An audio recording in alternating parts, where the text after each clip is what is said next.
Shall I start? No, wait, a little bit. I will say, okay, wait. Buenos días a todos. Marcos, good afternoon for you. Thank you very much, Marcos, again, for taking part of this virtual masterclass. It's a real pleasure having you with us in the middle of this pandemic situation in which we are trying to do something useful to the musical community. I hope. Vamos a hacer, please let me briefly present your lecture in Spanish and I will come back to you shortly, okay? Okay. Buenos días a todos, buenas tardes de nuevo, Marcos, un placer recibirte por aquí. Agradezco también al Sistema de Radio, Televisión e Hipermedia de la Universidad de Guanajuato, al doctor Ricardo García, el director, a Abraham Ramírez, a Andrés Cordero por el apoyo técnico para que toda esta conferencia sea posible que se transmita en directo desde la página de internet del CIRT, Ciudad UG. Hago una breve presentación de Marcus Weiss. Marcus Weiss nació en Basel, Suiza, en 1961. Estudió ahí con Ivan Roth, posteriormente estudió con Hemke en Chicago, es un instrumentista aclamado internacionalmente, que ha jugado un papel esencial en el desarrollo del repertorio para saxofón a través de los numerosos estrenos de obras nuevas que ha realizado, además de su labor docente y su libro Las técnicas del saxofón, editado por Reiter en 2010. Además de su trabajo con el trío al canto, los estrenos que ha realizado han incluido trabajos de Aperlis, Baltacas, Cage, Clementi, Furrer, Gervasoni, Lobocar, Hidalgo, Hosokawa, Jarrell, Kibus, Kondo, Lagemann, Lang, Netti, Bosset, Rim, Charrino, Sharp, Sotelo, Stockhausen, Zimmermann. Es internacionalmente reconocido como saxofonista solista y ha estrenado conciertos de Haas, Kiburs, Mauricio Sotelo, Manuel Hidalgo. También es activo como músico de cámara, sobre todo en grupos de sax y trío a canto. También ha tocado en repetidas ocasiones con ensambles como Clan Forum Bin, Ensemble Recherche, Ensemble Moderne y Construction. Desde 1995, Marcus Weiss es profesor de saxofón y música de cámara en la Basel Hochschule für Musik y desde 2006 es responsable de la cátedra de saxofón en los cursos de Darmstadt y de Impuls en Graz. Darmstadt en Alemania e Impuls en Graz en Austria. Marcus Weiss es uno de los más importantes saxofonistas a nivel internacional. Su repertorio incluye música de todas las épocas de la corta historia de su instrumento, desde el inicio de la Francia impresionista hasta el presente. Está muy interesado en establecer el saxofón como instrumento solista en la música actual. Regularmente toca los grandes y a menudo rechazados conciertos de saxofón y ha jugado un papel crucial en el incremento del repertorio para este instrumento gracias a numerosos estrenos de obras nuevas. Como solista prácticamente ha tocado con todas las orquestas en Europa, Estados Unidos y Asia. Trabaja regularmente impartiendo clases magistrales en varias universidades internacionales, en Londres, en Madrid, en Berlín, Viena, un buen número de universidades en Japón y Estados Unidos también ha participado, incluyendo algunas en Boston, Nueva York, Chicago. Y podemos seguir hablando de esto. Es un placer, de verdad, recibirte por aquí esta mañana. Una pequeña cuestión técnica, ya lo sabemos, por la sesión de Zoom se pueden hacer preguntas en su momento hacia el final, podemos participar también y se van a estar transmitiendo las preguntas que se pongan también en la transmisión en vivo de Ciudad UG. So, everybody can, of course, participate in this masterclass with questions, which I will transfer to Marcus at the end of this talk. Marcus Weiss, it's a pleasure. Thank you very much. We are ready. You may begin whenever you want. Thank you. Thank you very much. I mean, now you know everything. I was going to also present myself. So thank you very much, Víctor, for having me. It's a real pleasure. It's a little bit a special task to make a little solo show or to speak about the saxophone. And for me, the most important thing is, as I said before, is not to talk about myself, but to try to contextualize everything I'm doing, because things in itself don't mean anything. They only mean something in context. And the more context we have, the more we understand it.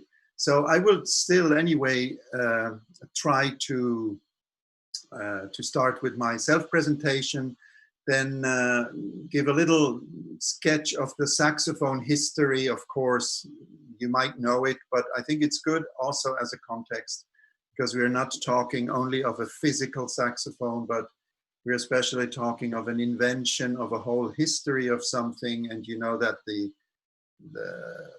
thing saxophone is its history, as it is its repertoire, and so on. So it's not there for free.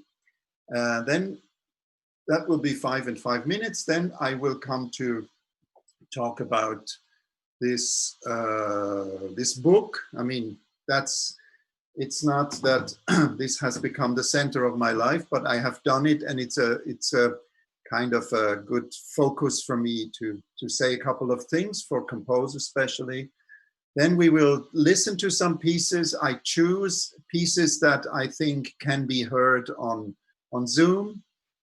Yeah, because the internet is great. It has a little bit saved our lives, but it's also from the devil, because everything I'm looking for is live performances and is the presence of things. And I think as musicians, probably also as composers, the live thing is something different. It's undescribably different from listening to something on a conserve. How do you say, on a, yeah, just on this kind of mechanical device. That will be maybe an hour, and then I'm over, and we have time for questions and talk and so on. So I start with my presentation. I mean, Víctor has already read my biography, so you know some kind of things, the kind of things that we write in biographies. It's a very traditional biography where I just enumerate from the beginning to where I have played and so on. Not very interesting. Of course, we are all, I don't know you, I don't even see you, we are all musicians. You are in a university, so you are already connected to certain values, to certain kind of world of more or less academic things, values.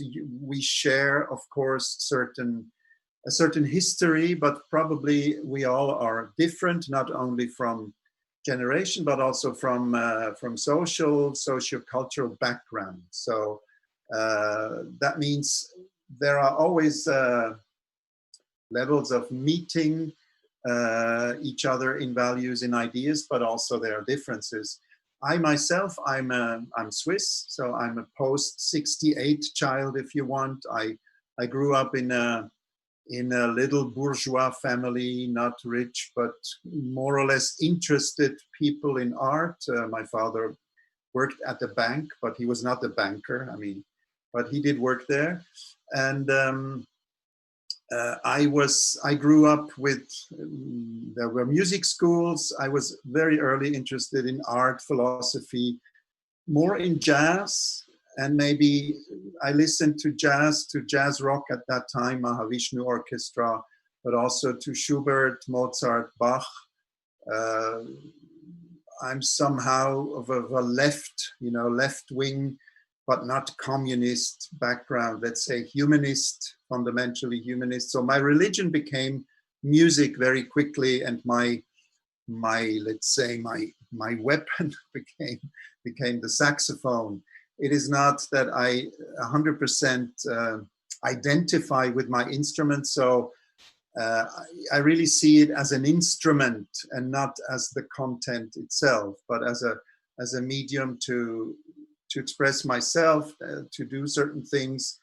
And I was when I was 20, quite unsure if it's such a good idea, because I liked the instrument a lot, but I saw that an instrument is built by its repertoire.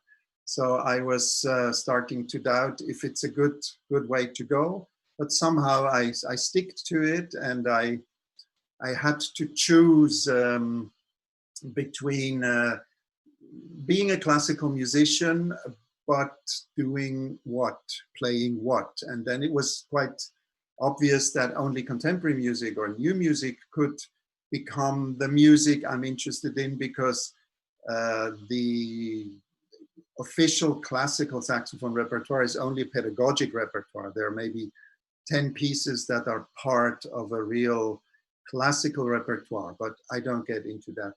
So I became a saxophonist. I did study, as you said, Víctor, also in Chicago, which was very, very important for me, especially for actually not so much for the saxophone, but for other reasons, of being at a very good philosophy department at this university. I came back when I was about 27. And so more or less, a bit more than 30 years ago, I started to be a player.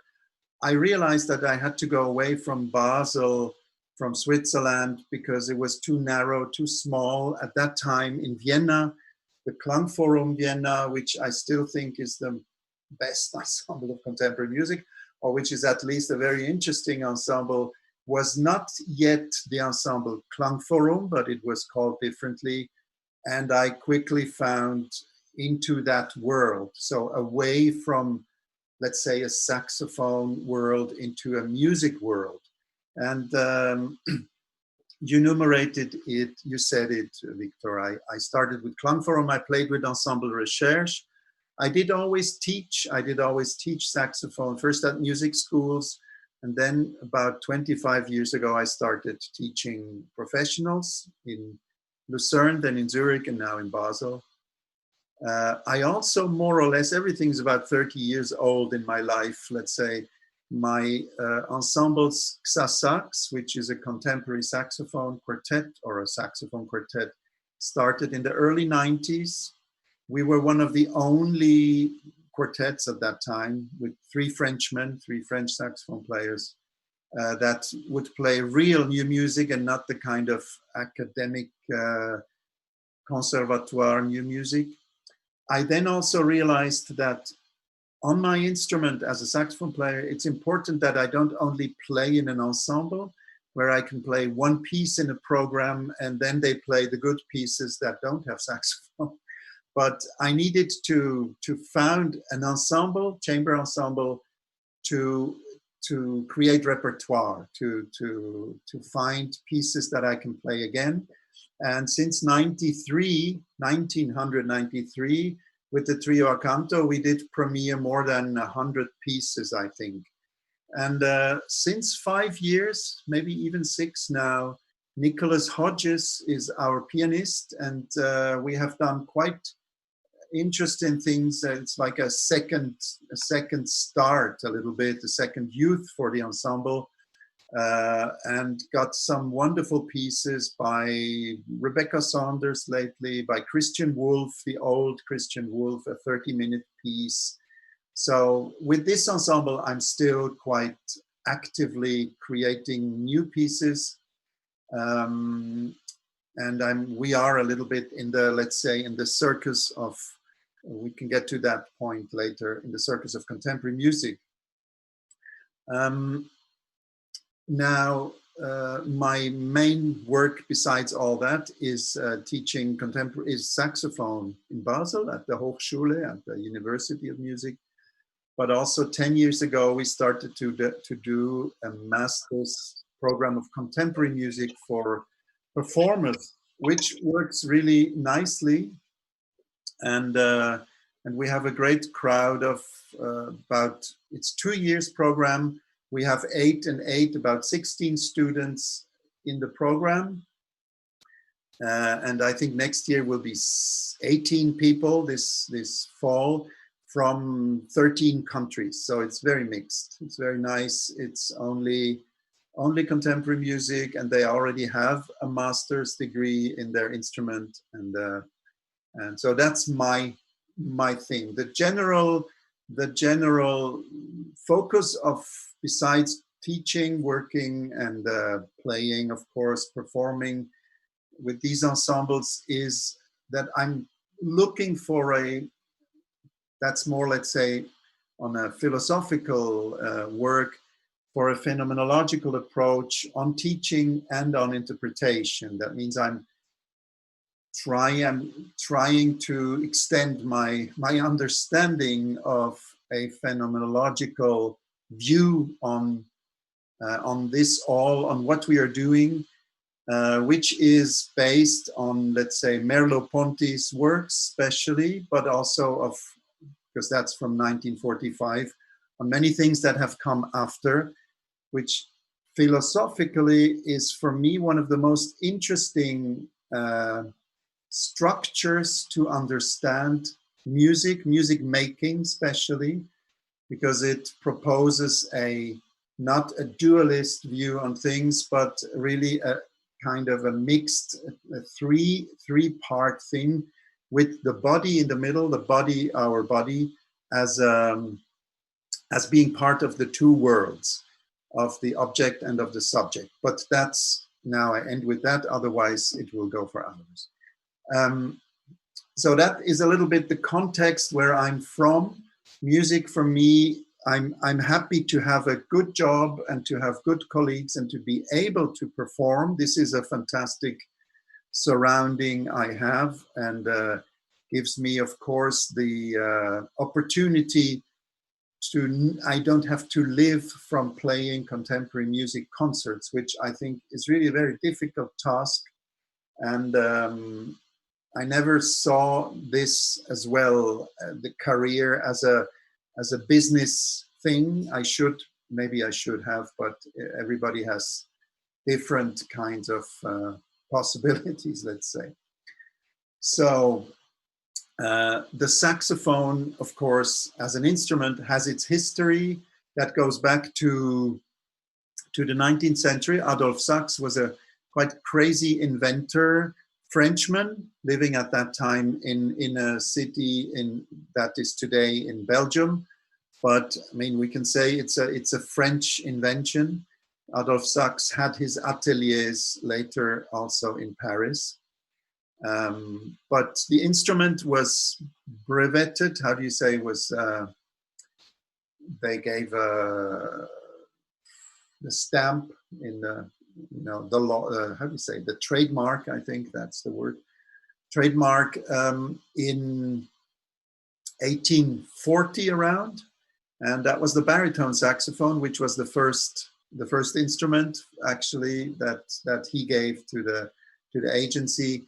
And his invention was thought to be an instrument that can play with the wind, with the brass players, as well as with the wood players, as well as with the strings. So it's quite an interesting idea that an instrument is invented from sketch. It has not developed. Of course, it has developed from other things, clarinet, mouthpiece, and so on.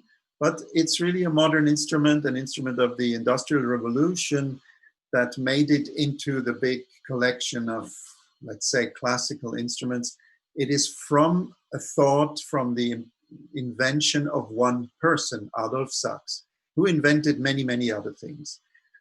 And it was used in the 19th century mostly in the military bands, because you're loud enough, you can play outside and you can play fast.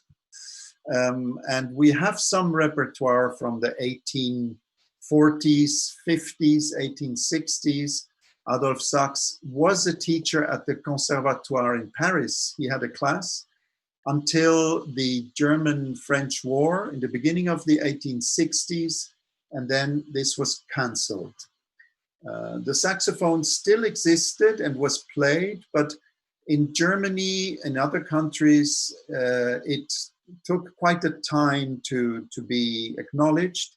So the first German works are from the 20s, more or less. Before the 1920s, the instrument was not known in Germany. So it has its American, its French, even its Russian development.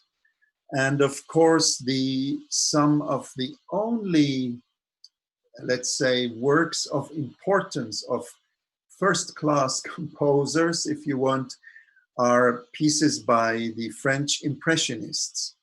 But not thanks to, funnily, not thanks to French saxophone players, but thanks to an American rich lady who was in Boston and who was deeply, Elise Hall, who was very interested in the modern music, which for her was Impressionism at that time. And she gave many commissions for saxophone pieces. First one is, of course, Debussy, who wrote a Rhapsody for the saxophone, but also Florent Schmidt, André Caplet, and many others. That's, I would say, some of our real repertoire. The history of the saxophone made many, especially in the military, especially in France, in the military world made developments, so there were players and so on. You remember the Bolero was played, I think, in the early 20s, I don't know exactly, where there are 2 saxophones in the orchestra, quite exceptional. And the instrument was used, but it was on the side. Of course, at the same time, jazz music and popular music used the saxophone, and I would say 99% of the people in the world still think the saxophone is a pure jazz or pop instrument, which probably is true. It's not only that, but this so-called classical saxophone history is a very small one. And this started being let's say, a serious instrument with a certain school, started after the war in France. Again, a class for classical saxophone has been opened, and Marcel Mühl, our Segovia, if you take the guitar, God or Casals for the cello, but the cello was there always. Marcel Mühl started a classical saxophone class. Now, the thing is that Mühl really implemented the classical saxophone playing. So it was the technique, the playing, also style and so on of classical playing that he implemented, but he had to somehow defend it against the jazz and dance music. So he had to be cleaner than clean with the instrument. And he didn't have a lot of interest in contemporary music, in making the saxophone a modern instrument. That was a second step, I think, that only started in the 1980s, more or less. So until 1980, the so-called classical saxophone repertoire is very poor. There are many pieces, but it is a repertoire of saxophonists, of conservatoires and concours and congresses. So it's not a music repertoire. It's a repertoire that serves the cause of learning, of pedagogy, but also of creating a certain, a certain wave. It's not a specialist thing, but just to start a classicness of the saxophone. I think there is no real classical saxophone, but there has been developed a school of classical playing. I will show you, which is very different. Of course, it's a different way of thinking, but it's also technically and from the material of the instrument, a different way of looking at the instrument. The pieces were more or less that could be pieces for violin or for oboe or for flute. There were no real saxophone pieces.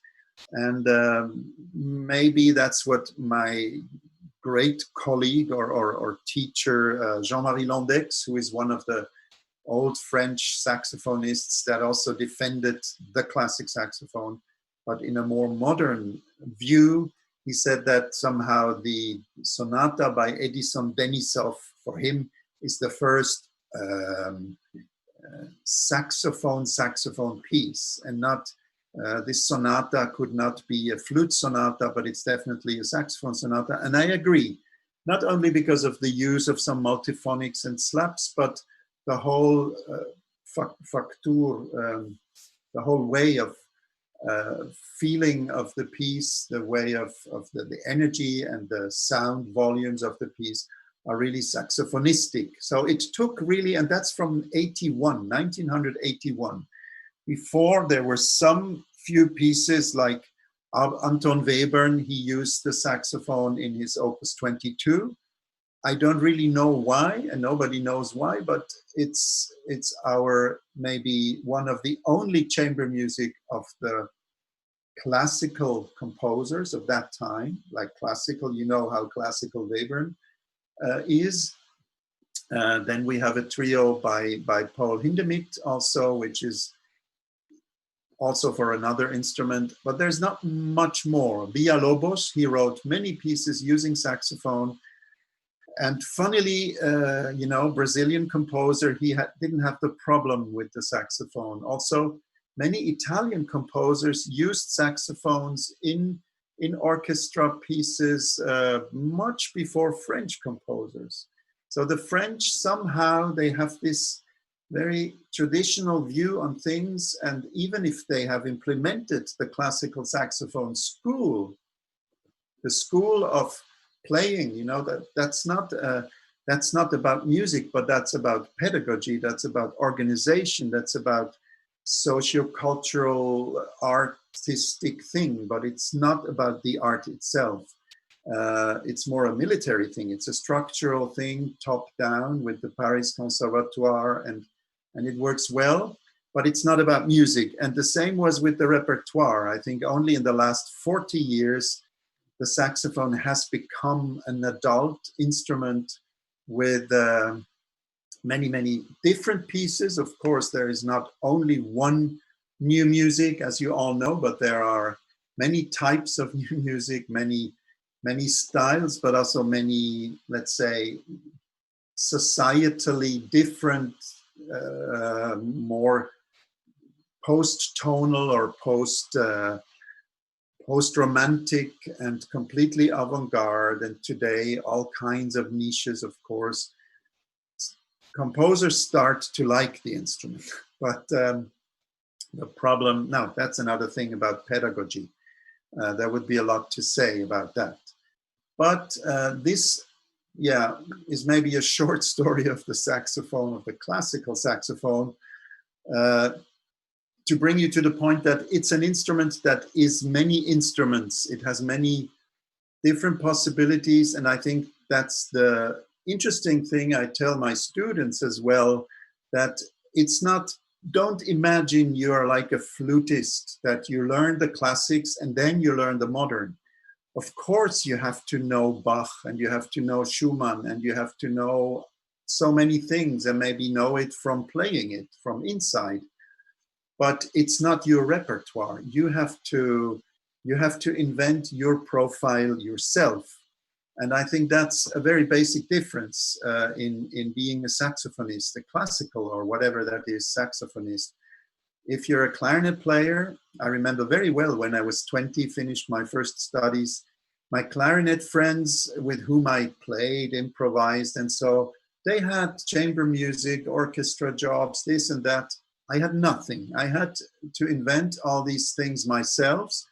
That's also why I, first of all, went away from home, and why I started to do contemporary music, because I was really interested in art. And music is an art, as not for most people. I mean, for most musicians, music is just music. And I think many musicians don't reflect the fact that they are, in the first place, artisans and not artists. And I think if you start to think about your own conditions and to find your own profile, this could be seen as an artistic approach, because you're having some doubts and some questions that go beyond the paths that are already traced. And for the saxophonist, I say it again, there are no paths traced. We have to do it ourselves. There is no classic chamber formation that works. There is no orchestra. If you have something to do in the orchestra, you do it once a year or twice a year, or things like that. So that's basically the standpoint, and I see it as a very positive standpoint for myself, because it gives me a lot of liberty as well. I don't have the weight of, now it's over, I'm too old for having this weight, but you know, if you play the clarinet and you have this Mozart weight always, you have that kind of thing, you have to decide here or there, do I want to win this competition, and then I have to concentrate. This was all gone, at least for myself, but I think it's the condition of the instrument that you have to do the moves yourself. And getting back to the history, this special history of this instrument, I think, brought us to, if you want to say it in a Hegelian way, the knowledge. Yeah, difficult to say in English. I don't know. Just to a self perception of the saxophonist. It's not to be, has become by itself and for itself, or somehow. I think the instrument is now adult, and I would say let's look at it. So I hope it's not too moralist, but that's about what I think. So this book I wrote, I'm very happy I got the chance to do that. It's number 3 or 2 or 4, I don't know, of the series of Bärenreiter Verlag. Is one of the last real editors in the world, I think. There are so few, and I still hope they exist. I hope they still exist. But the book is, maybe you know others of this series. The first one was the oboe book by Peter Veal. And I was quite inspired by that book because I thought it has a straightness by Peter's book, and it's very, very precise on special sounds, and it's kind of scientific. Empiric, but scientific, looking at the instrument, listening to the sounds, trying to understand how it works, and so on. But if they ask you to write a book about an instrument, and then they want this title, The Techniques of Saxophone Playing, if it would have been that way around, I would have said, no, I cannot do that. I mean, this is too big, you know, to write a summa of something that, it's only a saxophone, but it's quite a big thing. It has quite a long history already. I would not say I would do that. But as in the book for oboe, I thought it would be good to do it with a composer together with a second writer, let's say. And I was exactly at the same time starting to work together with Giorgio Netti, who has become one of my best friends, dear friends, and who is a quite crazy, fantastic composer doing his thing. He is not a real career person. I think he might be one of the last composers that the world discovers after his death. I don't know, but today it's difficult because everybody's looking for new young composers. So be happy, they will be looking for you all. And Giorgio did make an incredible work. He wrote this 1-hour soprano saxophone solo piece with 4 parts, where he wrote a letter to me in, I don't know, 97, if I would be interested in participating in this project, developing this piece. He sent me the score of the first part, just perfect writing with, you will see it, perfect writing of these contemporary, of the multiphonic techniques. I never saw anything comparable on any other instrument using multiphonics. Then we realized this piece, and I played then one after the other of the parts, and later on the whole piece. And we became friends, and then this book became possible because, of course, we had this whole body of multiphonics. It's not all the multiphonics, don't believe that, but we had to choose and define. And the basic reason why I thought it would be a good thing to do it is because Giorgio really, he cracked somehow the code of these multiphonics. He understood how to classify them, how this all works together. So these multiphonics, especially in this book, they are not just given from A to Z, but they are all classified in 4 different ways, in 4 different perspectives, so that you can compare, let's say, the values. It's kind of a empiric classification of the sounds, but I think it's very interesting if you don't just serve yourself in the book and take a multiphonic. If you want to enter this way of functioning, I think I was very fascinated with it, but then we had to do it for soprano, alto, tenor, and baritone, which was, of course, 4 times the whole work, and do it again and again and again. Then the editor said, yes, but we don't only want multiphonics, we want it all, you know, all. So what is all of techniques of saxophone playing? If you want to write it all, you know, the famous, let's say, it would be a summa again, like a kind of a book, like a book by José Luis Borges, where everything is written in, everything that exists in the saxophone is written in the book. And of course, it doesn't make sense to write a book with endless pages, so you had to reduce. My reduction is a little bit like in the oboe book, but I have some own ideas. I tried to, I give an introduction where for me, it's important to always state again, please, composer, don't just help yourself in the book, but try it out yourself, or find a saxophone player, try it out, find your material from listening and not from reading. I have more about that. Then we have monodic sounds, which are the microtones, 8 tones, microtones in general. Some altissimo fingerings for high notes, that's more for saxophonists, and timbral fingerings, that's the monodic sounds or tones. And then, of course, the large chapter of the multiphonics with all different kinds of classifications. And then another large chapter with different performance techniques. This specially could go as well endless. You can, you know, find many other techniques. But for me, what was important is to talk about articulations. I mean, that's performance of saxophone means you blow. So there is blowing, there's air. You use your articulation of fingers and especially of whatever happens here.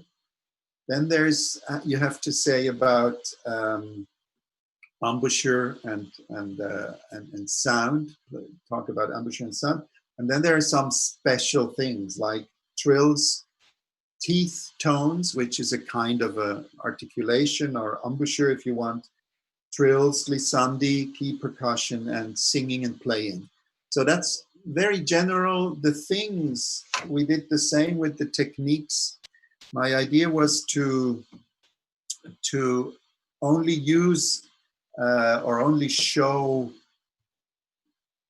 techniques that can produce a language, that can make differences, that can be differentiated, not effects. Of course, if there would be an incredible effect, I don't know one, but then I would have to show it. There are some funny things you can do on the saxophone, but all the things we are talking about are techniques. That means they are rows or they have a grammatics. You can differentiate the material in different ways.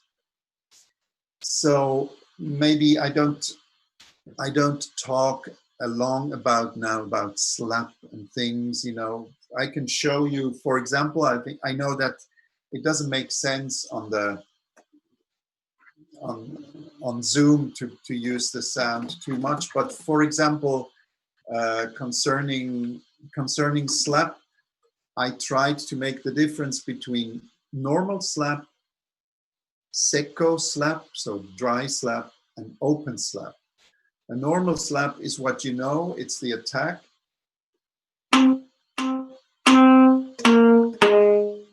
Just a strong marcato. That's actually how I see the slap. For example, I see it from using no tongue.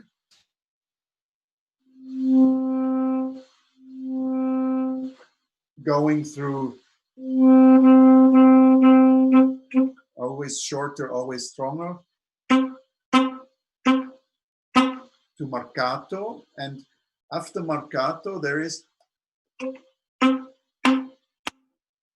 somehow the slap. It's like the Bartók Pitts, which is a little bit similar on the string instrument.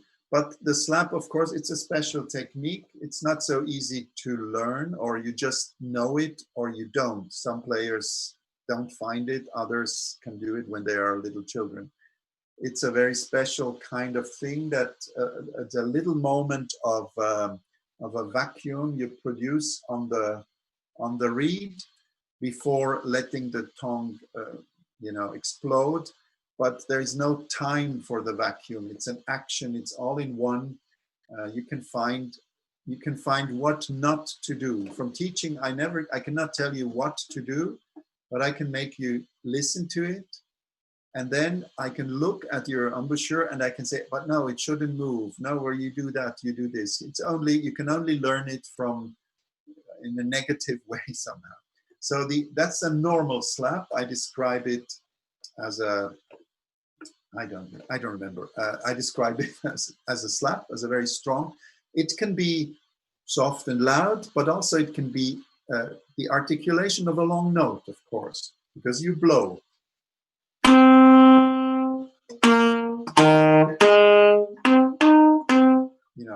You can make it short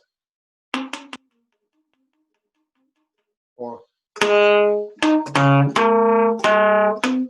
on multiphonics, on whatever sound. It's an articulation. It's a strong accent.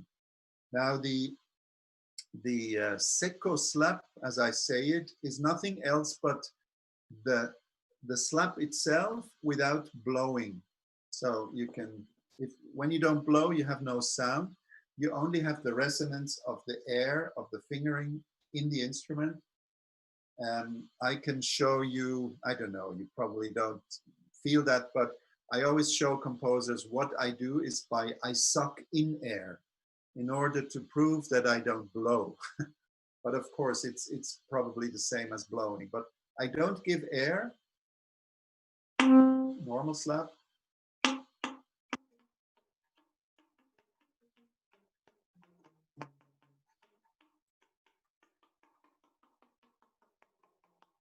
It's more just a little wooden saxophone sound. I mean, it's more or less only the reed hear this sound that you do. I think we missed the last thing. Could you please repeat it, please, Marcus? This one?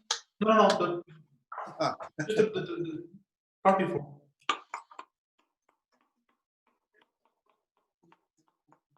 It's not very loud. It's not very effective. I mean, but it can be. I have one piece later that can show something. Then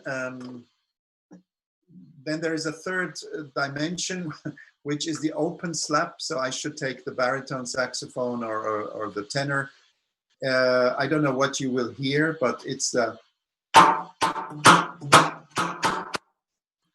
very strong, very brutal. The lower the instruments, the better it sounds.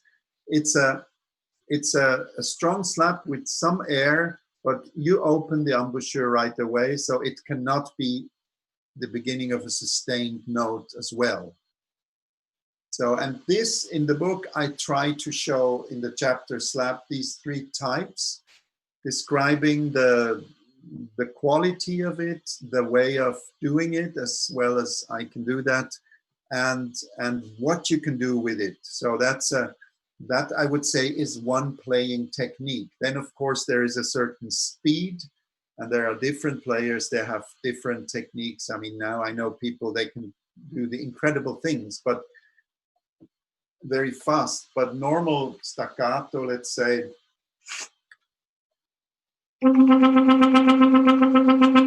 that would be some, I'm 60, so I'm not too fast, but a slap is, I think this.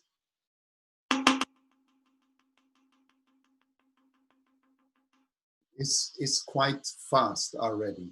But of course you don't have that resonance, but it's a slower because the tongue moves a lot, and also your muscles here can be tired after a moment, and then it's blocked. So that's, I just showed this one little thing maybe about one technique in the book, because if I start to talk about all the techniques, we will never end. what to me is important is to show, and also I will not show you, but I will tell you later, for the composers, for example, some misunderstandings about wind instruments in general. Often composers mean that all the wind instruments are like a flute. A flute has a lot of air, and the wind instrument is air. But the thing we learn, clarinetists, oboists, saxophonists, from the first lesson is to have no air at all. And also there is no airflow. There is no air coming out here into the room, but there is a sustained airflow through of course we blow, but it's very slow blowing. And to show you the difference between pure sound and pure air, to show you that these are two completely different economies, two different techniques, two different worlds, I can do a simple thing. I play you one long note, normal, without air.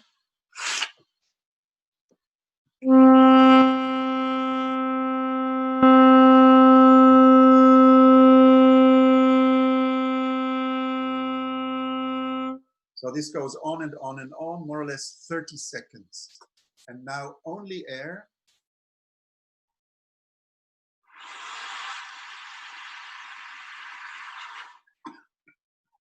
And it's over. So you see, if I do only air, it's 4 seconds maximum. So these two things, they have nothing to do. To play a note, you don't blow air out of the instrument. You only sustain the air, and you can do a 30-minute loud note. So that's, for example, one of the things. So whenever you use these instruments and you think, oh, I should do 40% air, 60% sound, it's completely wrong way of thinking. We can play airy and non-airy and completely airy, but the mix is quite difficult technically, depending on the register, on the dynamics. So it has to be worked out. It's not just a parameter. You don't just bring in the air or take it out. On the flute, it's different. It's really different because it's open. They try not to sound airy, but of course they can. They can just unfocus the embouchure and then they have the air. That's a different way. Maybe another thing of the saxophone also, I always like to say, when you write low register, you know, the saxophone has great qualities, but it's a conic tube. So the low, the bell is quite big, and it's much more difficult to play a soft note on the low than on a clarinet. The clarinet is, this is cylindric. No, conic, yeah. The clarinet is cylindric all the way through. The opening bell is just because it looks good or because it distributes the sound, but the actual sound column is always like this, which gives you the quality that the clarinet has, and especially the quality of being able to play super soft. That's not the quality of the saxophone. There are techniques that we call subtone, for example, or if you have a great reed or you have a great day, then you can play maybe soft. But really the soft that the clarinet has doesn't work, just doesn't work. Don't try. We can play soft from let's say after a fourth or a fifth of the lowest note.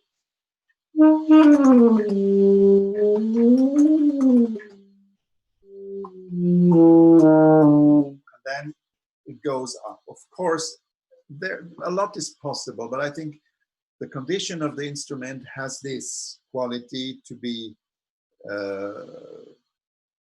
very versatile, very how do you say, virtuoso and so on, but not so much in the low register. Same thing with fingerings. We only have keys, and the keys are far away sometimes from, you see, the finger is here and the key is down there, and the key is quite big, this one.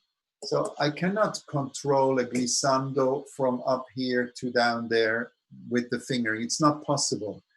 On a flute, on a clarinet, you have holes. You can, do it with the finger. It's another misunderstanding of the saxophone. You know, you have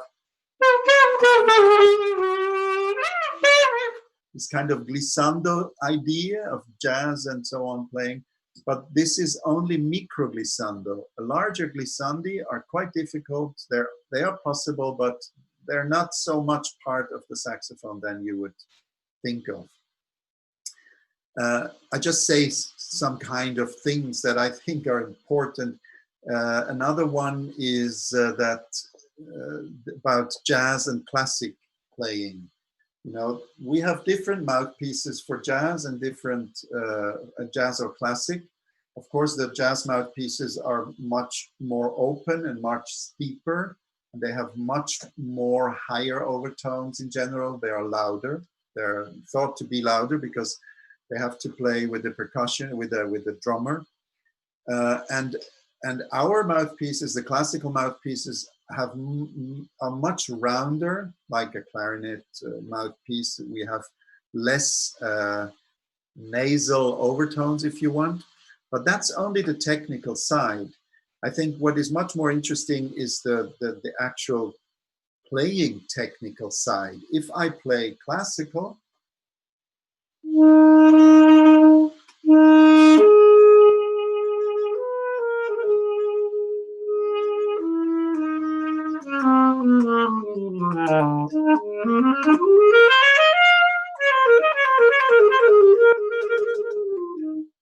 I try to have a homogeneous, round, warm sound as well as I can. Of course, in jazz, you also try to be somehow homogeneous, but maybe in another way, because you don't represent a text, but you play it now here from your body. You have a complete different phenomenological relationship to what you're doing.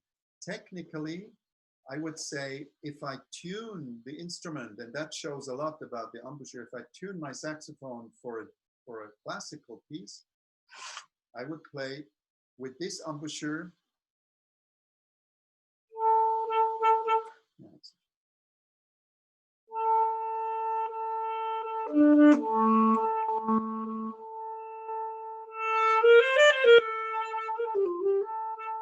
More or less, that's the sound. That's the.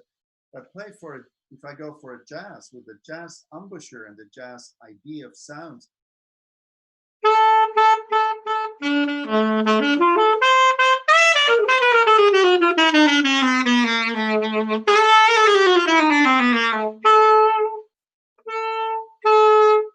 So there is at least an 8-tone or more between. It's not that you're thinking about that, but that's what actually happens. It's completely different. But it's especially a different way of making music, of thinking music. Yeah, maybe that's something. The low saxophone I told you. Another little thing, because I have to change to the next topic, otherwise we'll never finish, is the famous multiphonics. Multiphonics, this is a whole session to do, and I would not love to do it on Zoom, only about the multiphonics, of course. But what I can show, what I always show when I don't have time, is that there are two basic different families or types of multiphonics.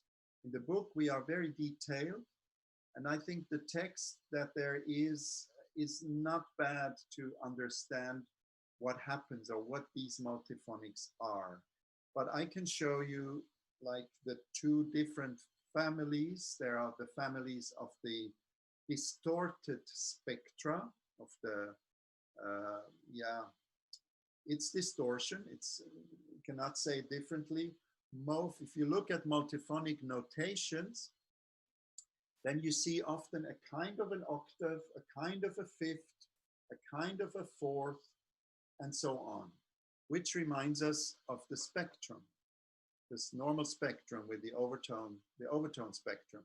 But they are, of course, not in tune, because if the spectral, how do you say, the tones of the spectrum, the overtones are in tune, then you don't hear many notes, but you hear one note, but you hear a different instrument. I mean, that's what you learn in acoustics. A little parenthesis is also multiphonics are not chords. That's, for me, the most important thing to know. It's complex sounds. You cannot manipulate one note or the other or invent. I had composers, they invented multiphonics for me. They just wrote multiphonics on the paper and I thought I can then play these as if I would be a pianist who can play, you know, a chord. But that's really the wrong way. So it's complex sounds. It's maybe, can see it as sound sculptures or three-dimensional sounds. The different notes are interdependent from dynamics and so on. So the two different families are, the main family are the distorted spectra, which are the ones I say, the ones you know.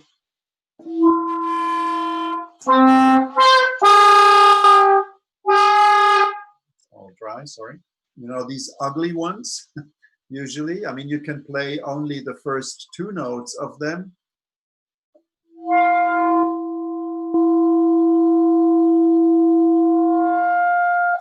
You know, and then they are nice too. But it's always a wrong octave, a wrong fifth, a wrong fourth. These are the one where I can show you how close they are to a spectrum is this one.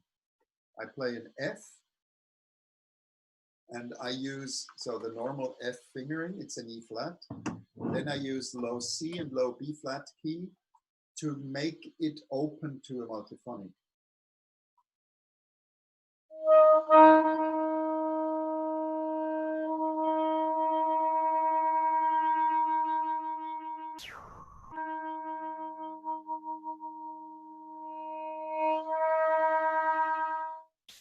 So you hear that it's an F or an E flat, and then it starts to shake because the second overtone is a little bit distorted, is a little bit too sharp, and the fifth probably also a little bit too sharp. So they are, in the beginning they're like this, and then they come out as a chord or as a multiphonic in this kind of thing.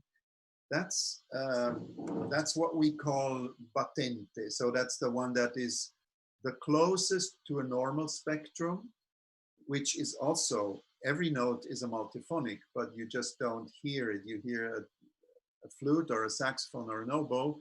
They all have different spectra, so they have different multiphonics, if you want, that we call notes or tones, but they are not tones. They are, every spectrum is a multiphonic, if you want.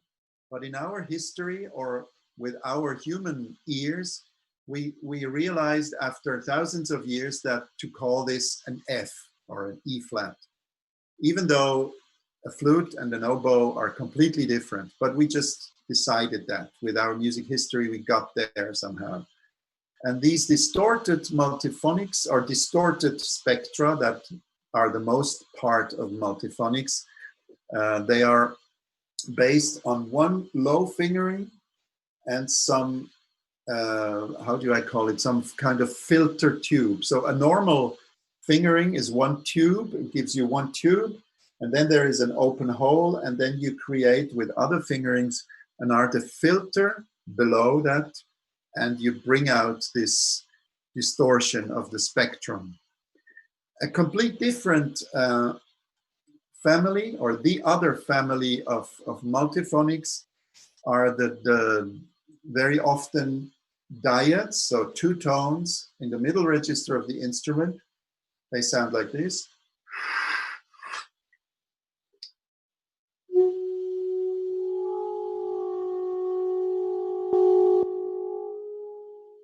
You know, they're often very beautiful. You know it from Sciarrino pieces. And they function differently. They are not a spectrum of a fundamental note, a distorted spectrum of fundamental note, but you have inside of your instrument two notes, two instruments. So it's completely different. I cannot show you because of the sound quality, but usually what I show, I play it like this.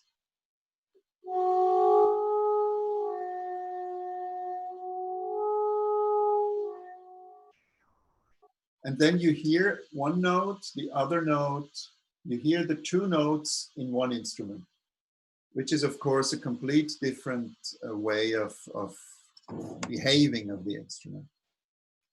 Yeah, so I mean, that would be my little thing about multiphonics. I think we have to listen to music, otherwise we don't proceed. And we will have some multiphonics. I just try not to speak too much about the pieces, because I choose 8 or 9 pieces. You have to say when we have to finish, Victor. I choose the pieces. I tried to choose pieces that are audible on the instrument, on the Zoom, that can make sense of. They are different formations. So I have this saxophone solo piece by Giorgio Netti, just the very opening. And then I have 2 pieces by George Apergis. I have a piece by Marc-André, piece by Andreas Domen, and so forth. Yeah, I don't have to read that all. So the Giorgio Netti piece is from myself. Really, it's my Himalaya, if you want. I did work on it for many years, and I did suffer a lot for it, because I had to relearn the instrument. It's all the composition, and it's really rich. It's 1 hour of music. 4 pieces are 4 different perspectives on this material, and all of the material, the poetry, the grammatics, the rhetorics, the rhythms, everything is derived from the analysis of the multiphonic material, from one which he decided to put there. It has a scientific approach somehow, but it's quite crazy. For me, it's the composition of the soprano saxophone. And when I introduce it to an audience in a concert, I always say that really for me, it seems like it's like Bach. It's like Bach, but from another planet. So in order to make it a little bit clear that, of course, it's not Bach, but it has its beauty because the material is evolving from itself somehow. It develops really in a very beautiful, logical way. There is no kind of serialist. Of course, it's a serialist thinking, but very close to the material, very close to the sensitivity of the ear. So I would say we start just with the first minute. I wrote to you, maybe you just cut it where after 1 minute and 20, I don't know if it's a good, but maybe the easiest way to do it.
Thanks. Yeah, so that's the very beginning. It takes a lot of time to develop this one bass note. The low note you hear in the beginning is the lowest possible fundamental of a multiphonic. It's not the lowest note of the instrument, but the lowest possible fundamental. That's why he chooses that. Let's maybe just listen to the beginning of the second part, which is much denser because it has it's changing more, it's modulating more inside the material.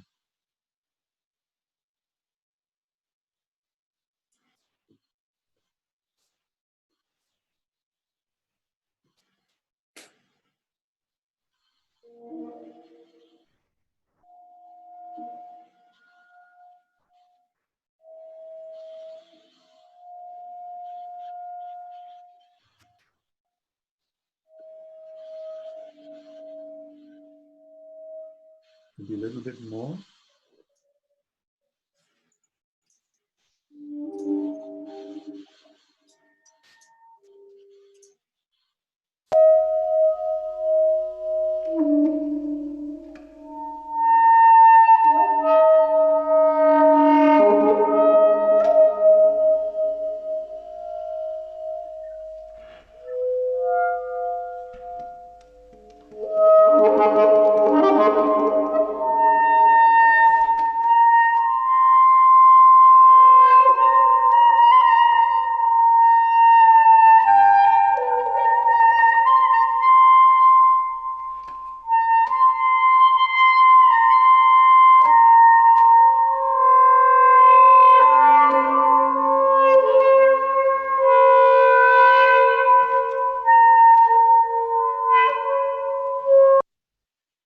Yeah, there's a little distortion here, but I think maybe now it was too loud, I don't know.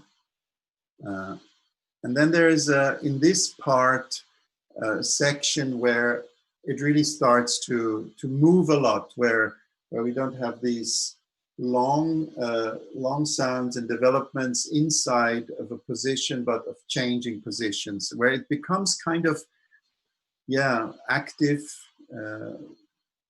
That's the next one.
So it's a little bit distorted. It's more beautiful in live, but you get the idea of this three-dimensionality I was mentioning. So it's really not not one tone and then a chord, but it's a tone that is opening up and going there. It's kind of sculptural. Another piece I choose to show, actually, I also did work quite a lot on it. It was heavy because it has so many quarter tones, and I also had to relearn a little bit the instrument because the saxophone is not built for playing quarter tones. Is Alter Ego by George Apergis. He wrote for me in 2001. It's a piece that the title says a lot, but Apergis music in general is always speaking. Everything is language. Everything is theatralic or is expressive. So even if you play only notes and fingerings, if ever you play Apergis or look at Apergis, it's all, if you look at Recitation, the solo voice pieces, I think you understand most of the rest. And most of the instrumental pieces, because if you don't speak the piece, the notes, if you don't speak out the text, if you only play the notes, it sounds like an etude, but you have to mean what you do, which is, I mean, what I say always to my people, but it's difficult to mean exactly the things because it's not the semantic meaning, it's an expressive meaning. And especially in Apergis, it's a kind of a way of speaking. Special pathologies of speaking. In this piece, somebody speaks a little bit like this, and then he speaks like this, and then he speaks like this, and then, you know, it's all these crazy ways of feeling, of really pathological ways of speaking. That's why one of his famous pieces also is called Jactation. Jactation is for baritone solo. It's a fantastic piece. But really keep in mind that it's all about speaking. And in this piece, it's like alter ego. It's written P, P, P, P, so super pianissimo. But the tenor saxophone is already mezzo forte, even if you see it only. You know, it's not a real pianissimo instrument. So the idea is that it's this kind of inside theater. It's an inner monologue with myself. Let's say. So that's a tenor saxophone solo. Just listen to the first maybe, 2 minutes, 3 minutes.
Thank you. Thank you. Yeah, see, so it's a little bit, actually, when I listen to it, it's not at all like Donatoni, but it has the same quality of taka, taka, taka, taka. It's more or less straight beat with 32 notes. And Apergis has a very smart way of writing, I think, because in many pieces he has a fantastic sound quality. But if you look at the score, you only see very normal rhythms and normal pitch. I mean, quarter tones a lot, but it looks quite classical. But then he puts filters on the notes. So he doesn't write like Lachenmann, the whole complicated way how to produce a note in order to get this sound. But he writes a long note and then he puts an X and you ask him, what is it? Yeah, it means multiphonic or voice or so. So it's a very smart way of having the performer decide things, having the dirt in the music, because already with the quarter tones, he goes out of the clean chromatism, which, you know, if you look at, for example, Ligeti is incredibly classical because it's only chromatic, even though he can make fantastic sounds. But Apergis is a generation later, and he really doesn't want the chromatism. He doesn't use the quarter tones because of harmonic reasons, but it's color and it's breaking the kind of unnaturality of chromatism. And the same he does with these filters, with the crosses he puts on the notes. Sorry, Marcus, do you have this score maybe to show us a little fragment? I don't have it here. Okay, well. I can, where is it? I had it here. Yes, I have it here. Oh God, no, it's downstairs. No problem. Sorry. I can send it to you later so you can give it to anybody. Another piece of a little bit the same time, 4 years before, is Crosswind. Maybe we just listen into it a couple of minutes. It's a fantastic chamber piece. It's kind of also a music theater without theater.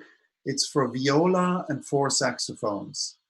And he really, what his idea with the crosswinds is that these are 2 different animals that their territories, they meet or they fight or they separate, which is the viola, of course, and 4 saxophones. And we did play it always with Geneviève Strasser as a viola player, and we are 4 guys, and then there's this woman alone. I mean, it has a very strong gender aspect, especially in our representation. But I think the piece is really about, it's a wonderful, wonderful little theater piece and a wonderful little example of how to write if you have the problem of writing for a soft or not so loud instrument and 4 very loud instruments. He also uses a lot of voice, and we have to speak later on. Of course, it's always an abstract or an absurd text. It's never semantic, but it means a lot. So like music means a lot. It doesn't need semantic to mean something. Maybe we just listen to this beginning.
Yeah, it's nice to see it also, but I mean, you can hear that a lot is happening. It's a real story. It's a real, it's also again, language or communication somehow, but there are also very clear structural ideas, and the saxophone quartet, it's a fantastic way of that he has of writing, and hundreds of different colors, not through asking you incredible colors, but through dynamics and structures of rhythmic and harmonic structures. It's really, I think he's a great master, not being so, I mean, now he writes incredibly extravagant things with staging and with super multimedia things and so on. But in his instrumental music, he is much more modern than many composers that use multiphonics and slaps, and they think they are from today, but it's like kind of a free jazz Paganini post-romantic thing, and has nothing to do with contemporary music so often. So what else? Do we have some time to listen to more? Yes, of course. Yes. Okay. Because I have to choose. I mean, if we listen to all, we have another half hour or more. I don't know. It's maybe too much, no?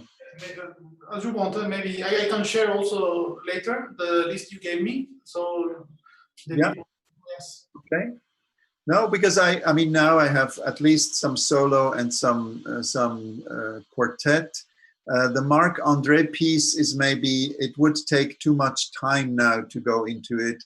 It's not really about, it's one of these pieces I choose because I like Marc, and I think it's one of the really interesting voices around. And he comes from Helmut Lachenmann school, if you want, but he found his own way.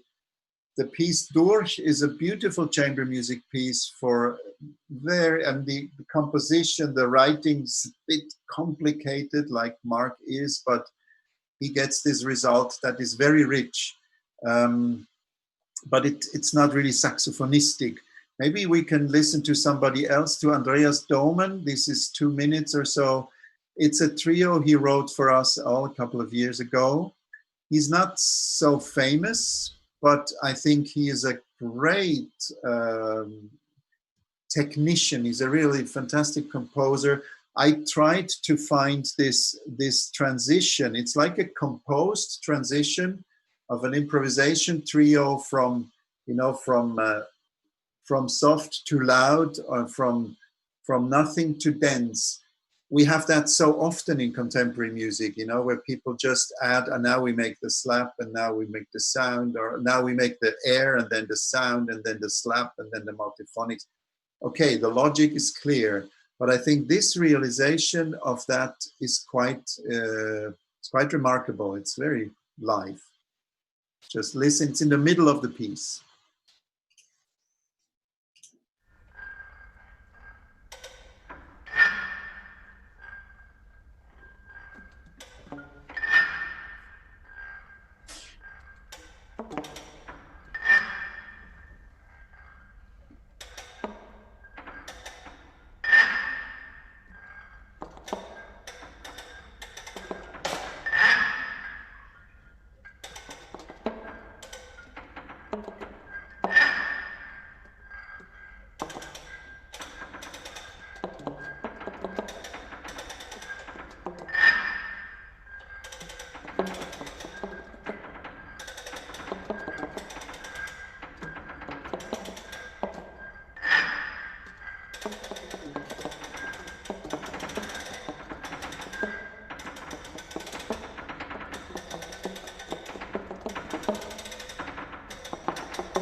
It's really difficult to play. It's a mess, especially for the percussionist, because he has to it's all written down, and he has all these things to do. Also the piano, but I like the you know, with the trio, a canto especially, that would have been interesting in Marc André's piece also to see that. Of course, a composer from like Brahms, he would have used the percussion to make the rhythm, the piano to make the harmony, and the saxophone to sing the melody. But of course, today that's not possible anymore. And as a trio, we give many problems to the composers, because it's with a string trio, you can do fantastic things. They are already a family. You can oppose them, bring them together. The problem is how to bring the trio with saxophone, piano, percussion together. That's why these kinds of structures very often work quite well. That's why I often play rhythmic. So I play lots of slaps in these pieces, and where it really goes together with the other instruments. But also the other way around, he uses the, most or many composers use the resonance qualities of piano and of percussion to blend with the saxophone. So that's a little bit also the Lachenmann main theme, if you want, but main theme. Yeah. So I have another piece. Let's make it really short, just to give another feeling. Bernard Lang, he wrote a fantastic songbook to us, 36-minute piece. You find it on YouTube, I think, somewhere. There is one slow song, Ophelia's song. I think it's a 12-minute song. It's fantastic, really. This is not with piano, but with keyboard mostly, and it is with a singer. And the songbook are 4 or 5 songs, I think 5, that bring back his whole history with rock music, because he comes from rock music. And I just choose to do this count to 4. There's another piece by Bernard Lang, very interesting also for composers, about loops and things. It's DW 1, 2, 3. It's about Deleuze, Guattari, about the differentiation and loop thing. But here it's really more about why I choose it, about using contemporary techniques, or at least contemporary writing, to sound like rock saxophone or whatever. So this one is called Count to 4. And you really need a singer that can count to 7 and to 9 and to do crazy things.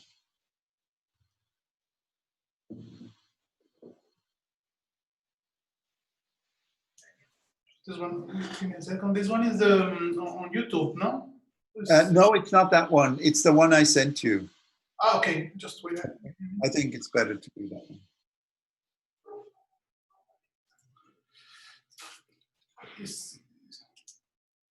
I mean, both are possible.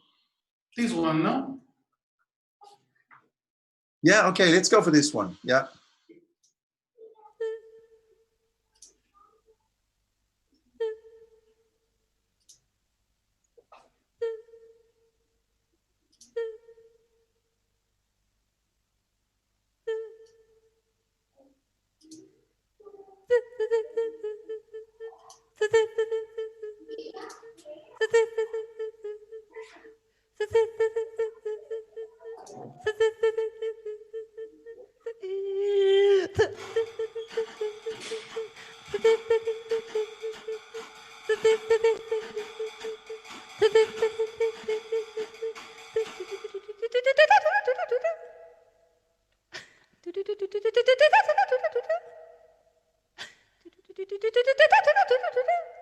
Must be, must be, must be, must be, must be, must be, must be, must be, must be, must be.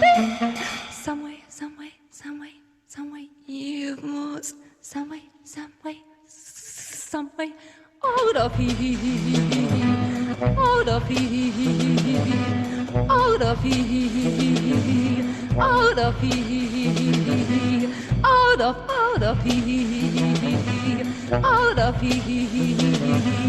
Said the joker to the thief, said the joker to the thief, said the joker to the thief, said the joker to the thief, said the joker. There is so much confusion, there is so much confusion, there is so much confusion, but so is there is so much confusion, there is so much I can get, I can get, I can get, I can get, I can get, I can get, I can get. So just an example, there is a lot of different technical notation and so on, but I very much like that. This is actually the first performance. It's the only recording we have from this because our singer did die 3 years later and yeah, kind of never took it up again. Maybe make it short. The Beat Stück, it's maybe too much now. You can listen to it yourself. I did this, the youngest piece, I did it in last September, a beautiful piece. Beat Fuhrer, who is a very good old friend, wrote to me for us for saxophone, baritone saxophone and soprano. And the singer I am performing with is just exceptional. Rinat Moria is an opera singer actually, but who likes to sing new music, which is not always the case, and who is just incredible. She is from Israel, she lives in Berlin, and it's 5 songs, 5 texts by a old Swiss writer from the mountains who speaks Romansh, which is an old Latin language. Beautiful texts, beautiful music, very difficult, lots of 8 tones and quarter tones and strange rhythms. Maybe you can listen to it on YouTube. I would finish maybe with the Haas concerto, because the Baltakas, I like it a lot, but now I feel a little bit stressed to go through that. The last piece on our list is a double concerto for saxophone, accordion, and orchestra by Vykintas Baltakas, a Lithuanian composer who was student of Wolfgang Riem, and it was the example of a classic, pure writing, very structural, incredibly architecture of the piece, no fancy multiphonics or anything of that, but just clarity somehow. So I think it's a very beautiful is maybe not the word, but it's a very well written, conducted and thought piece. So the last piece I propose to listen into is one of the biggest I ever did, or let's say maybe the concerto I premiered, is by Georg Friedrich Haas, who wrote a saxophone, a baritone saxophone concerto of about 23 minutes. So baritone saxophone and orchestra. And I have 3, I don't know, I choose that. It's 3 parts. Maybe let's just listen to that. The opening, and then something in the middle, and something in the end. What I like a lot about this piece is, again, if you know Haas, I don't know, but he is supposed to be kind of a spectral composer. Of course, I shouldn't say that because he doesn't like that, to hear that. But he's definitely dealing with spectra or with overtones and with quarter tones, with intonation things connected to to tones, to chords. He was actually the first. It's funny to finish with that, because together with Giorgio Netti, I did this book I spoke about in the beginning. And the book was also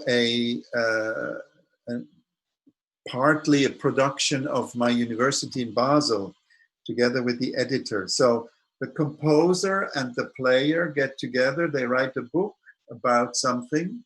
And then the first composer to use the book actually to write again from the book somehow, together with me, but from the book, was Haas with this baritone saxophone concerto. And especially in the end of the piece, you will then hear how he uses the multiphonics on the saxophone, and then he makes them big on the orchestra, which is incredible in live. It's comparable to, let's say, to Xenakis, just without the rhythmic kind of thing. It's more incredible mass of sounds. But in the piece also, I am really served with everything a soloist wants. I have, first of all, in the beginning, you hear more than an octave and a half playing, or actually, an octave and a sixth higher than the normal saxophone ambitus, but not only just high, but high with quarter and eight tones. So I have, in the middle of nothing, I have to start a note in a register I haven't dreamed of before, and in tune, because there is a crotal doing the same pitch. So it's really hell, but it's also making my instrument bigger. Then also there are parlando passages and licks and everything, which I like a lot, because I'm an instrumentalist and I like to play my instrument and not only use it as a sound box, of course. So this is a real concerto that the soloist can enjoy.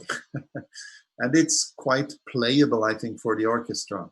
But who programs that kind of pieces? I don't know.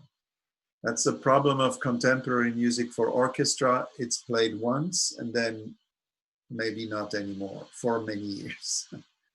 So the opening is on the low C, on the A, on the C of the baritone saxophone, which is about the mother tone somehow. And then you hear, I open up the sound to a kind of a spectrum, which is it's not a multiphonic, we call it son fondu. So it's where you get more or less the spectrum of the instrument. It's also detuned, but it still sounds very much based on the low note. But that's it. I think I'll finish with that. And you have 3 little segments. First one is 5 minutes, then 2.5, and then 2.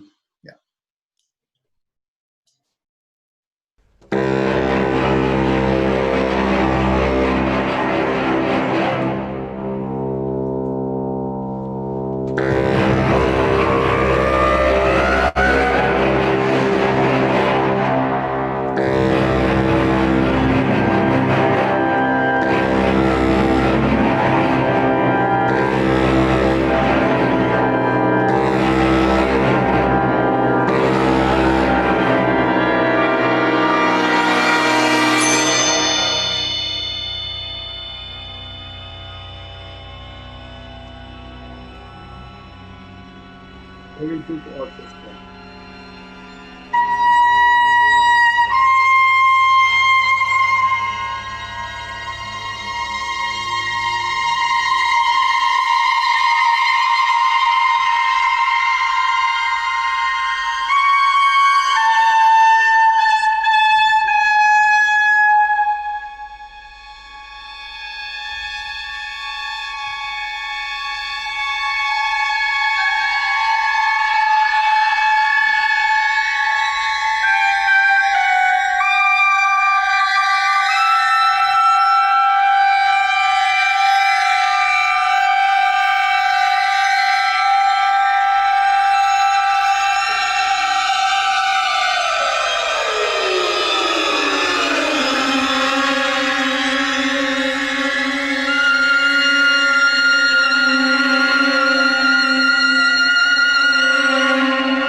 Thank you.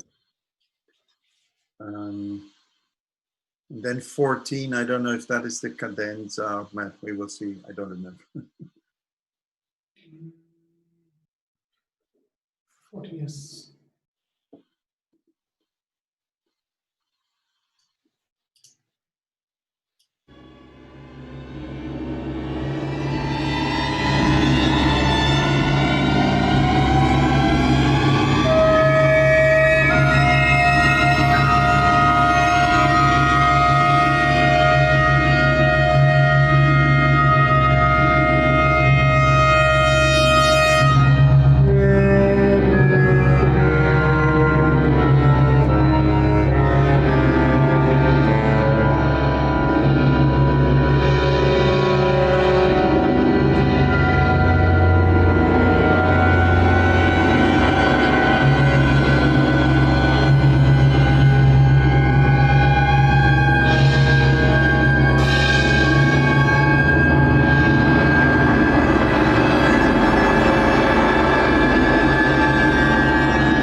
It's really a little bit ridiculous to hear these masses of sounds in a computer. I'm sorry, but maybe you get some idea of the density of it.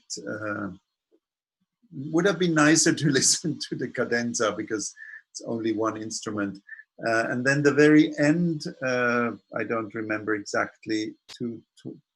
I think it's the end of the end, right? The end of the piece. Yeah, why not listen to it? Because it's the end of my presentation.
Yeah, so that would be end of the Haas. Imagine a very large orchestra, a large instrument, very obsessed music, very full of sound, but really an interesting parkour for the soloist with the cadenzas that are very focused in the middle. Yeah, I think that's, could go on forever, but I think now it's good not to go on, but to stop it here. And maybe you have some questions or some comments or whatever. Yes, thank you very much. It was so inspiring, very interesting music. So if you want, Marcus, we can go through the questions. Now we have one, the first one was,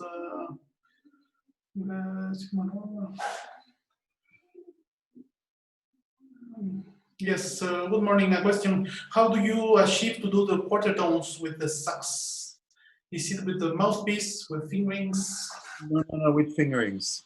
Yeah, I mean, if you have a chance to look into that book I was speaking of, the instrument the instrument is built for half tones, like a flute, clarinet, oboe, but it's with fingerings, not with embouchure, but it's always approximative. That's why in the book I made a list of 8 tones. Not that you learn to play 8 tones, but that you find out that the normal fingerings for quarter tone we usually use are not precise at all. So it's important to find your fingerings and to listen if they are right. The problem is they have different colors often. They only sound lower, but they are not. The problem is it's very difficult to play them fast because they are so awkward and complicated you cannot connect them, but it's all with fingerings. For example, you as a contemporary saxophone player, do you learn all the fingerings, I imagine, no? Sorry, that I learned?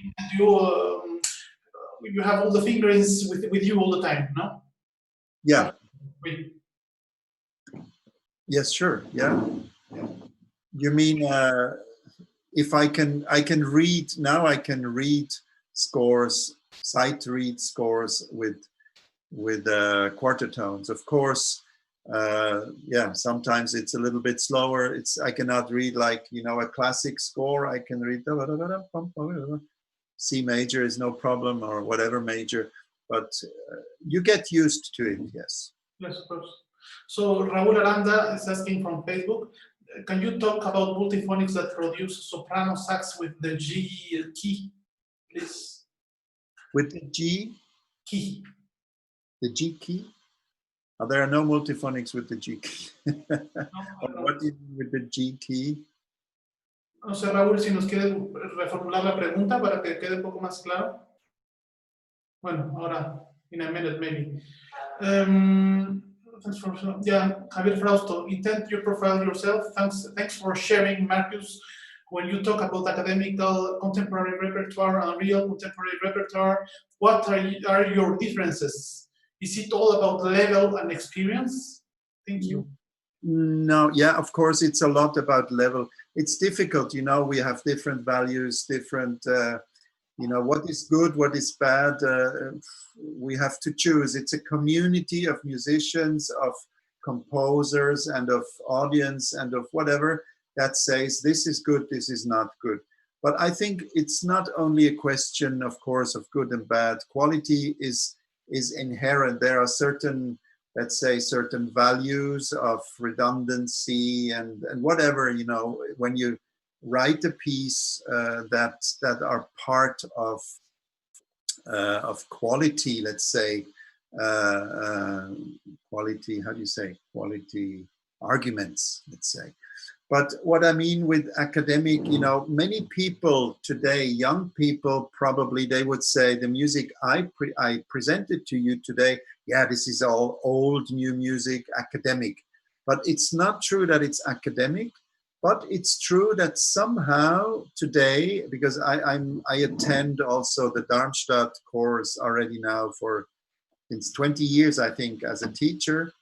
And already 15 years ago, I saw this kind of paradigm change coming, and it's quite strong in Germany, England, America, and certain places in the northern countries in Europe, going to the new discipline. I don't know if you know Jenny Walsh's little text. I think that's the most interesting text to have an idea of what the new paradigm of contemporary music is, which is much more multimedia, which is much more performer, composer, performer, or using whatever kinds of things. There is even now a whole discussion about non-cochlear music. That means if music goes through the ear, that's old-fashioned, you know. And in that, to that respect, I'm absolutely old-fashioned. And some of these new tendencies, they are pushing it quite far. I don't want to say anything bad about them, but I think the new music, the young, extreme avant-garde new music of today is definitely not only about ears and about sound. I think many young composers today that are doing crazy things, they like to be artists, but they cannot write a real sound anymore. They don't have the ears anymore. Harmony hasn't. So we lose something, but we win other things. What I mean with academic new music is the boring kind of new music, you know, like, I don't know, today, composers can use AudioSculpt and other programs to write pieces, more or less. You know, you can use algorithms. You can write pieces with a certain recipe, like you can cook a meal, and they sound like good new music, like 30 years ago. So is that art? Do we still want to have that, or haven't Charino, Griset, Lachenmann, they have done it already, especially they like pitch organization and harmony and this kind of post-Boulesian whatever thing they developed in IRCAM has become kind of a, for me, it's academic because it's not authentic, I would say. Academic doesn't mean that somebody knows something or that somebody is intelligent and very, maybe even elitist, but interesting. That's not academic. Academic is somebody that composes with a recipe from the teacher, you know, and not with an own language. I mean, difficult to say exactly. Yes, thank you. Maybe yes, maybe in the chat. I have the questions. Oh God, there are many questions. I see. Thank you. Goodbye. Goodbye. Who is the composer 6 minutes ago? No. I normally post all the tracks, the YouTube link. Yeah, you say. Okay, I see. You can take a look later. Para todo el mundo, ahí están los links que estuvimos compartiendo, incluso la música que no se pudo poner por cuestiones de tiempo, están ahí los links, tanto en el chat de Zoom como en el chat de Ciudad UG. Yeah, now I see the high G key. I mean, the high G key on the soprano. I don't know now by heart, but there are, I have it in the book because the high G key is called C6 in the modern way. Côté, you know, from the side key, Côté 6, that's the high G key. You will find some in my book. Yeah, there are multiphonics, of course, with that key. They don't change so much, you know, it's all families, it's zones, but there are. Invent your profile for yourself. Okay. Yeah. From Lucas from Facebook, works without embouchure. I don't know if he's talking about the repertoire, some examples of pieces, or what do you think about that?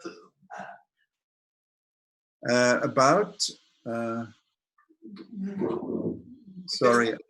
Maybe, I don't know, Lucas, are you talking about examples of pieces that use,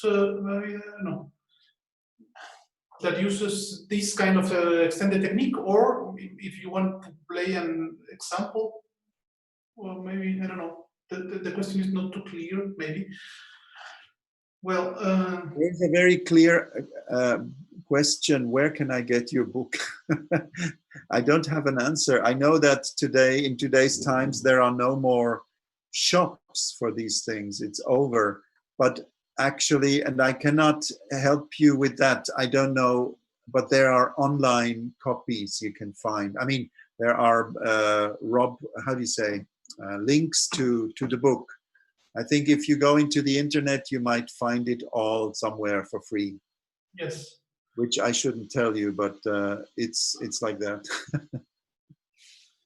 I just post also the link to your book directly if you want to buy it. Maybe everybody, this is for everybody. If you want to buy the book directly, I don't know. Maybe you can order it, and they can send you to where you live in Mexico. I don't know. Maybe it's a little bit expensive, but if you're interested, having the Amazon is happy to sell it to you. Yes, of course. Well, Amazon. Even without. Yes, Carlos Ruiz is asking a question. Speaking of multiphonics, how many different sounds can be produced? Well, you talk about different kind of multiphonics. Yeah. Maybe. Yes, we have. I mean, that would be a long topic, but you really should look into the book.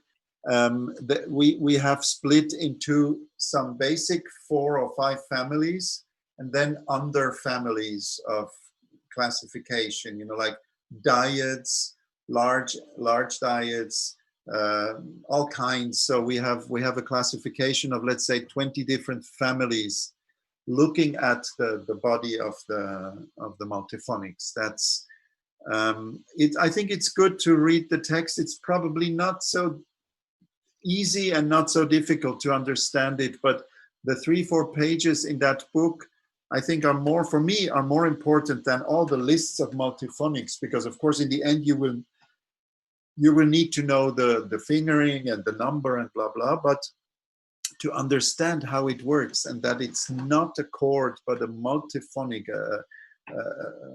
complex sound is much more important, I think. Yes, always. Could you mention a couple of readings related to your philosophical approach to music? Yeah, I mean, I can always cite Adorno, but it's not so important. I think that what I'm interested in now is more aesthetics and phenomenology. So there is a very important book, just to give you a framework of thinking, by Maurice Merleau-Ponty. I just write it in. I can also write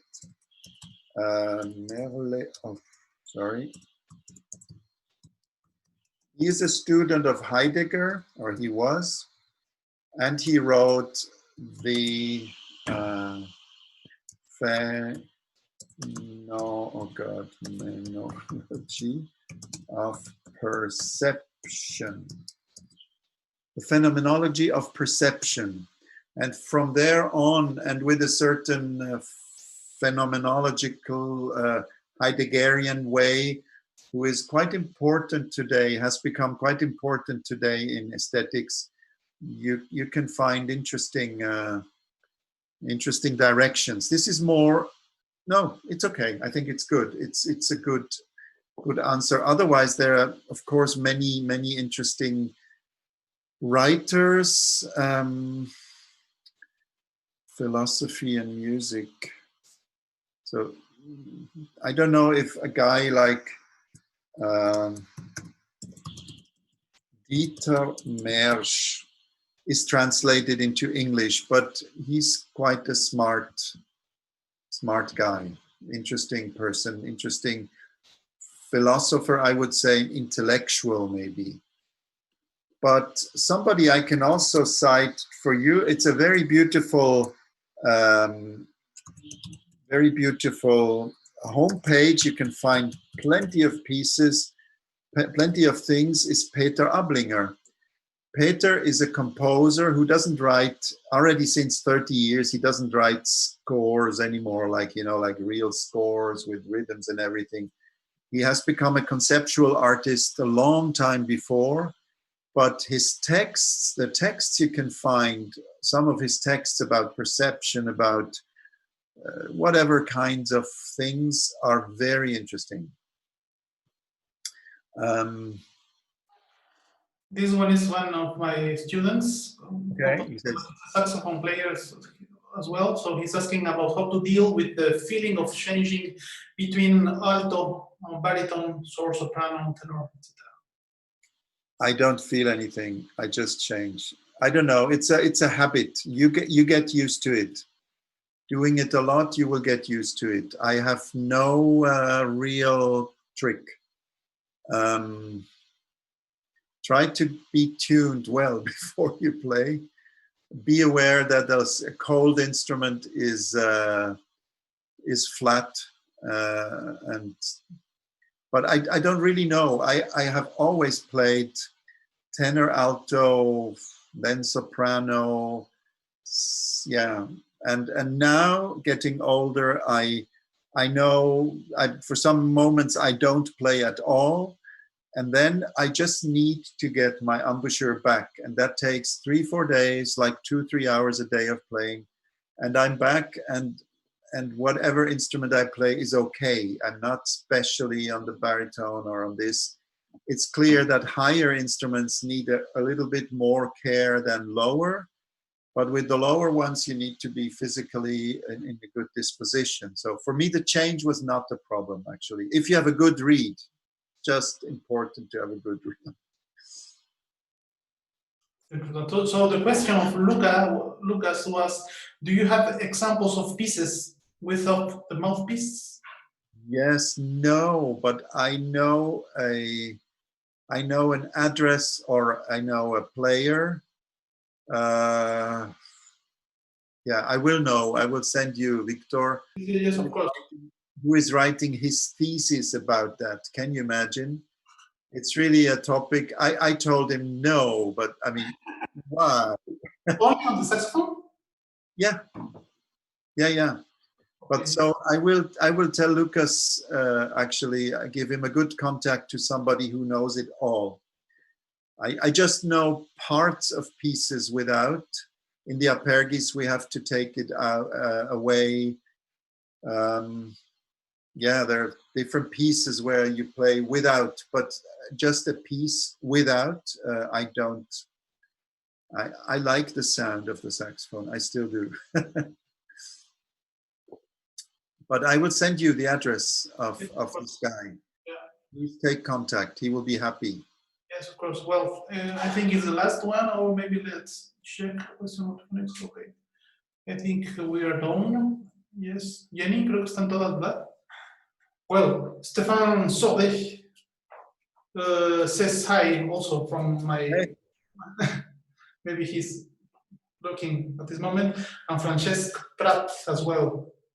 Where is he? Well, he's writing a message in my Facebook page. Great. Hola. Say hello. Thanks for posting the Walsh text. It doesn't, of course, cover it all, but quite a lot. In Germany, he's actually now one of my colleagues here in Basel, who is very discussed and very, there's big fights. Somebody that kind of says, why shall I write for string quartet? Why shall I write for these instruments? They are technologies from the 18th, 17th century. I don't agree with that at all, because we are still alive. We are based on old things, but we are not old. But his name is his stuff is interesting and funny. It's, oh no, let me write it the right way. It's Johannes Kreidler. I don't know if you know his stuff, but he's a crazy guy. Oh, you have it. Yeah. Same. Yeah. So that's Johannes, but there are other interesting. Do you know also Stefan Prinz, Simon Stein Andersen, who for me is the master of the new generation, who really makes sense with what he is composing. And I had him in Basel I did the Black Box. I did produce the Black Box music. Fantastic piece. I don't know if you know that one. It's really a great piece of music. I write the composer by, and I did the whole project, and I conducted the first rehearsals. And then he came to rehearse with us. And I never saw in trashy music, in contemporary trashy or contemporary music in general, somebody that is so precise with every trashy sound. You know, he would look 5 minutes for a no, go on, take another one, take another hammer, and then he found it, and so he thinks, so he composes. So it's not everything is lost, let's say, with losing the beauty of sound, because there's a next step also somehow. Well, thank you very much. I think it's the last one. So, Marcus, it's hard for me to find the words to thank you for sharing all this invaluable live musical and artistic experience. Thank you very much. Thank you all to listen to this. I mean, I don't see you, I only see your names. Hope to see you live someday. And it was a pleasure. I now need a beer, probably. Of course. You're not at that point yet. Oh, maybe, I don't know. Yes, we are always at that point. Thank you. It was so inspiring. Thank you very much. I'm looking forward to see you soon, maybe there, maybe here. Yeah, let's write. I will write you the name at least of these things. Yes, please. Thank you very much. Please be safe, and many thanks again. I will do the goodbye session in Spanish as well. Muchas gracias para todos los que nos acompañaron aquí en el chat de Zoom, en la página de Ciudad UG. Muchas gracias al doctor García del Sistema de Radio, Televisión y Hipermedia. Abraham, Andrés, un abrazo. Muchas gracias. Nos vemos la próxima vez. Many thanks, Marcus. See you. Bye-bye. Thank you very much. Bye-bye.